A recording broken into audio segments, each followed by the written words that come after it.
জুলুম শুধু আমাদের জন্যই হারাম না, আল্লাহর জন্য হারাম। আল্লাহ তাআলা বলেন হাদিসে কুদসিতে, ইয়া ইবাদি, হে আমার বান্দারা, ইন্নী হারামতু যুলমা আলা নাফসি, আমি জুলুমকে আমি আল্লাহ নিজের উপরে হারাম করেছি।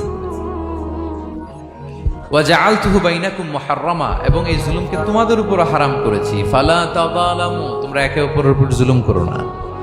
জুলুম শুধু আমাদের উপরই হারাম না, আল্লাহ নিজের উপরও হারাম করেছেন। তাহলে জুলুমের সাথে কি মুমিনের কোনো সম্পর্ক থাকতে পারে?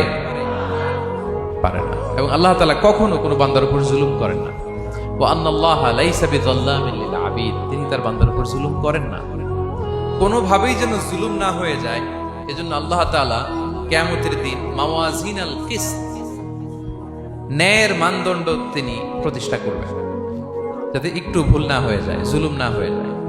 আমরা মাঝে মাঝে যে দোকান থেকে বস্তায় বস্তায় চাল নিয়ে আসি না, চাল দেখা যাবে যে 1 মণ চাল হয়তো সামান্য একটু কম হইতে পারে, সামান্য একটু বেশিও হইতে পারে, এরকম হয় না?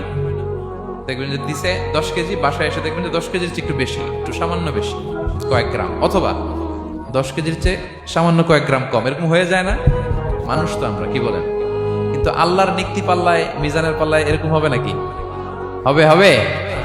আল্লাহ বলে না, মাওয়াজিনাল কিসত, ন্যায়ের মানদণ্ড সেটা।